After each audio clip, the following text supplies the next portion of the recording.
कलुआ के साला कहे डिम्पल के साली, एही से भागल बिया एकर घर वाली।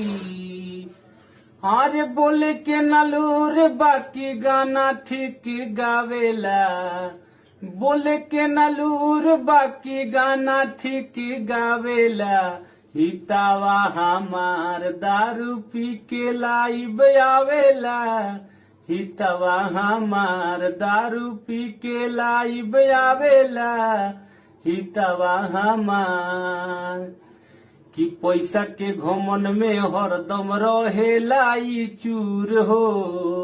नशवा में भूख कलुआ के साला कहे डिम्पल के साली, एही से भागल बिया एकर घर वाली।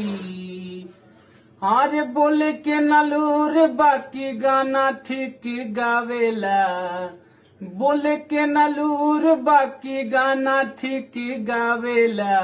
हितावा हमार दारू पी के लाइब आवेला, हितवा हमार दारू पी के लाइब आवेला।